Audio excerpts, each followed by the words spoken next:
Hi, this is Matthew Ferrara with some tech bits about realtors. Download a copy of the latest survey of realtors by the Center for Realtor Technology, and you're certain to be fascinated, startled perhaps at what's happening on the backbelts of modern real estate agents trying to make buying and selling homes a 21st century experience. While the report is no page-turner, in fact, it kinda looks like it was produced on a Commodore 64 with a dot matrix printer, a few facts do stand out, highlighting just how easy it should be for serious salespeople to scoop up market share in the months to come.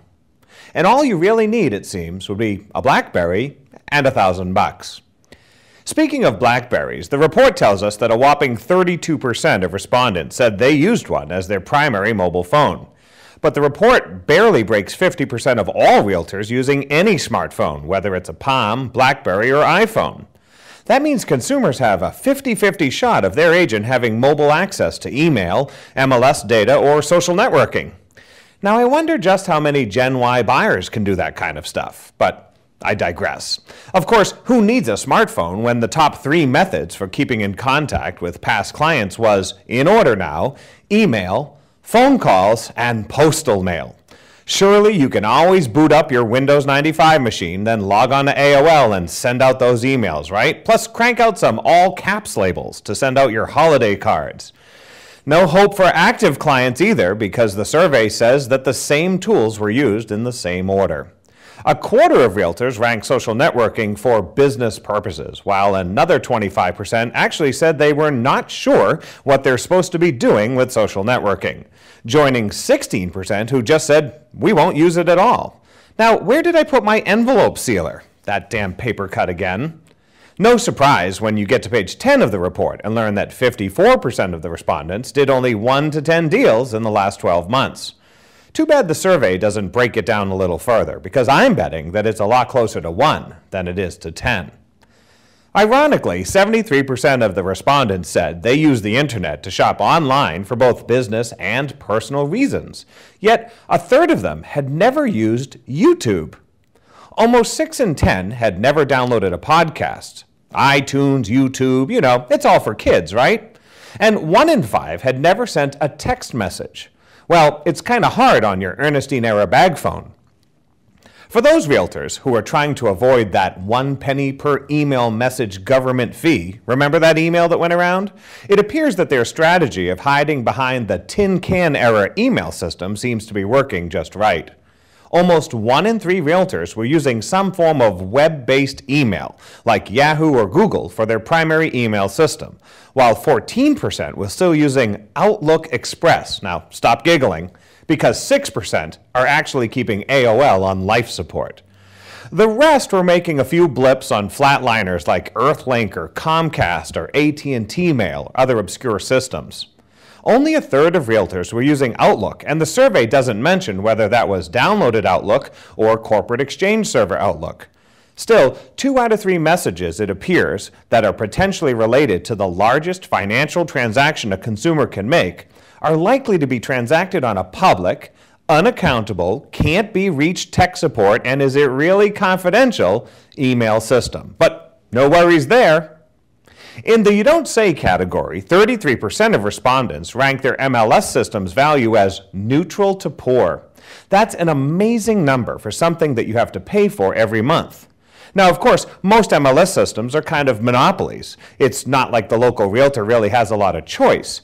Agents usually have very little choice but to pay for the data that's locked into one vendor platform. And even if they pay twice and use some sort of third-party software, it doesn't really rebate their MLS fees. Even gerrymandering the association lines with the so-called board of choice didn't really offer any relief from bad MLS systems. Too many MLS systems are actually statewide, so it makes no difference. Still, the MLS industry's 1 in 3 customer unhappy ranking is higher than a car salesman, right? Deeper data on social networking in the report shows some optimism. About half of the respondents said they used Facebook daily or weekly. 25% said the same for LinkedIn. And 6 in 10 realtors did not have a Twitter account, which is about the same that didn't have a mobile smartphone, so that kind of makes sense, since most tweets are done by smartphones. 62% of realtors said they sent text messages regularly on their phone. and less than 1 in 5 used a system like Active Rain daily or weekly. More than half of realtors said they use social networking to communicate with other realtors, but only 7% said they communicated with family and friends. Good news, at least, comes from the data that showed that 73% of social networking efforts were towards consumers.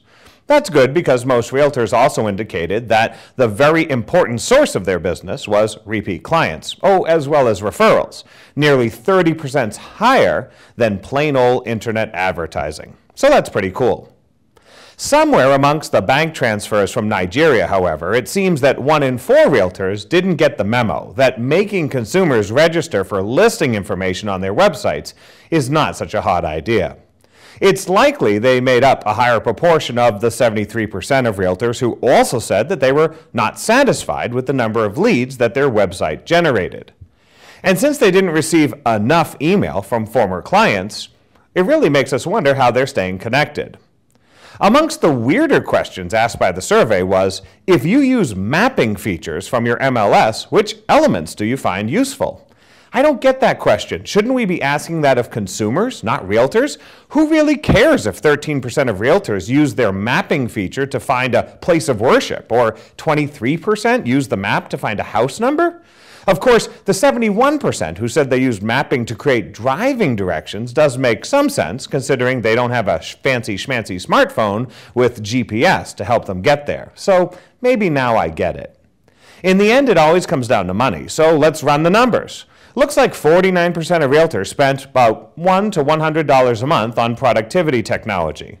About 11% spent $250 or more per month on technology. And about 52% of agents spent less than $500 annually on their websites. 11% spent nothing at all. Yes, 0 was actually a survey choice. 5% of agents spent more than $2,000 on their website, and 7% of brokers said they spent more than $5,000 annually on their website. At least, though, there does seem to be a trend. Half the agents who do less than 10 deals annually don't have a smartphone and don't invest any of that savings into their websites. So I guess the only question the survey didn't answer is, which came first, the chicken or the egg? I'm Matthew Ferrara. Thanks for watching.